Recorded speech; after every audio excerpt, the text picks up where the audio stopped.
Illinois.Count Midnight.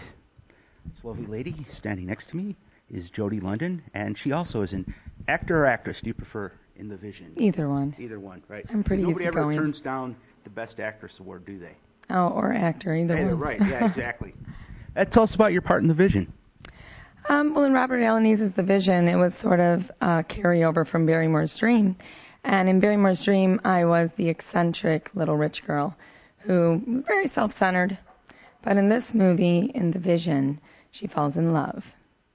So she is the fiancée to Arthur Shawn. And is her personality anything at all like your personality? Sometimes. So you're rich. A little bit. Little bit. Okay, hey, what do you know? Hey there. How long have you been acting, and how long have you been associated with Robert, and how did you all meet up? Well, when we talk about acting, I mean, I started theater when I was 6. Okay. I was the Statue of Liberty, but I got to move. Okay. And the narrator in the school play, and I just loved it so much, the audience and everything, that I continued on all through high school and college. And I was with the Second City for a while and done a lot. I mean, this actually is my dream, to be in feature films. It was a little bit difficult in Chicago to get roles like that. So it was funny because I wanted to do it. I had just written a script and wanted to get back in.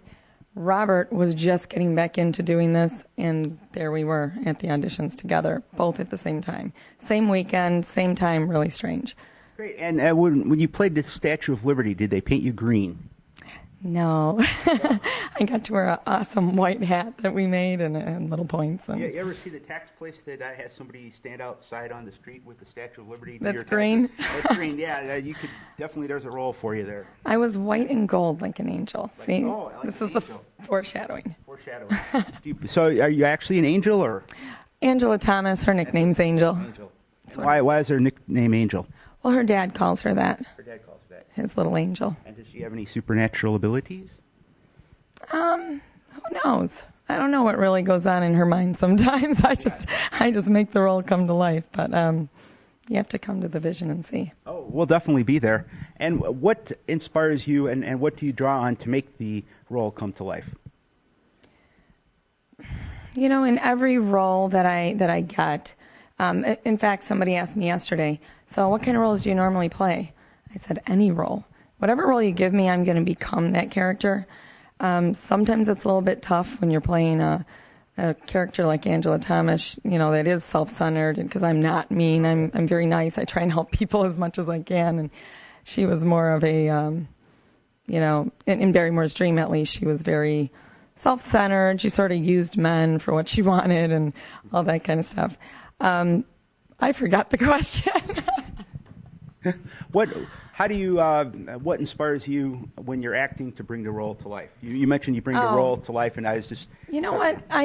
What was really funny is I created a background for Barrymore's Dream for this character so that I can understand how she became who she became. And in this movie, that background that I created actually became what, you know, it's like Robert and I sat down and we talked about it and worked through it, and he's like, wow, that's sort of what I'm looking at, and I gave him a little insight of what I was thinking, and we sort of created this character and some of the storyline together. So I generally will create a history, like who is she friends with, where did she go to school, where, you know, a full history, so that I can experience life through that actual person's. And how, so you consider somewhat of a method then? Maybe are you more of a method actor, say, than Gary, or? Well, I did study Stanislavski, you know. I did, you know, and, you know, even going farther and then modern day Michael Shurtleff technique and things like that. I think it's real important to know what the moment before is when you start a scene, and to know where the character's going, and the reason that she's saying what she's saying is much more important than the words. Okay. So you bring the emotion to it then? Yes. Yes. Great. And Jody, do you have a website? Yes, I do. It's JodiLondon.com, and I'm also on the IMDb. And what projects do you have coming up? Actually, I have some really cool stuff that just happened to me in Hollywood yesterday. but I'm not at liberty to say. You're not at liberty. Okay. No, not yet. Cool. So that's where, because you were just coming back from the airport, correct? Yes. Right, straight from Midway. So I had an audition. They called me, said, "Can you be here tomorrow?" I got on the first flight out, made sure I was here for this. Oh, appreciate that. Yes. Thank you. Then I flew right back in, and a lot of good stuff happening, not only for me, but also for the vision from yesterday. Oh, excellent. Great. Count? Yes.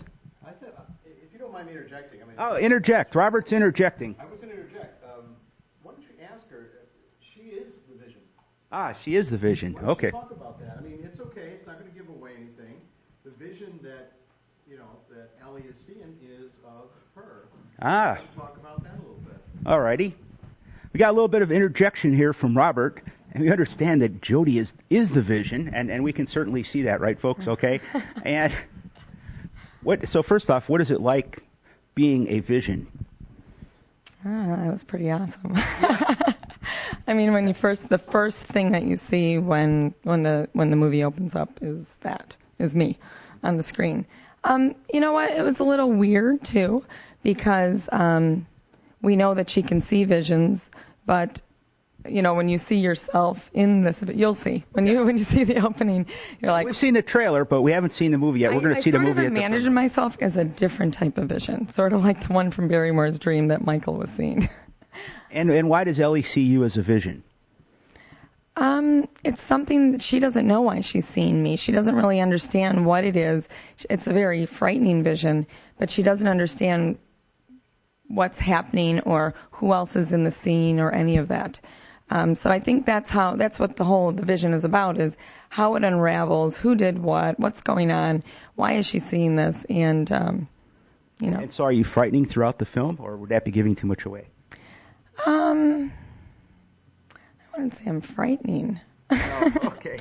But Ellie's frightened by you or thinks you're frightening. Yes, she's terrified of me. Yeah, okay. Angela is, remember, she was an eccentric little rich girl born with a silver spoon, spoiled senseless by her father. Sort of like I was when I was a kid. I wasn't a rich girl, but I was spoiled by my parents. And when she's dealing with all of this emotion as growing up, it honestly is more difficult to grow up being rich than it is to grow up being poor, because at least I think the poor people would disagree with you, but... Okay, financially, but when you know who cares about you. If you don't have anything and someone's talking to you, they like you. Yeah. When you're rich, you don't know who really likes you and who's really just using you. Friends. Yeah. Okay. So I think she had a little bit difficult childhood being an only child as well. Okay, great. And anything else you'd like to say to the camera? Yes. I am looking forward to meeting you on Friday the 13th of March at the premiere of The Vision. Well, we certainly are looking forward to seeing your vision. Thank you very much. And Robert, is there anything else that you'd like her to say? Any more interjections there? Who is your favorite director? Yeah. Robert Alaniz. What are your favorite movies? You know what? If you really are looking for my absolute favorite of all times, other than Robert, because I really enjoy working with him, Gary Marshall. And I've met him, and if you go on JodiLondon.com, you'll see pictures. He's sort of mentored me and helped me with a lot of the things that, with acting. He's seen Time Server. He's helped me with a lot of things. All right, He's a great guy. Well, great. Well, Jody, thank you very much. Sure appreciate it.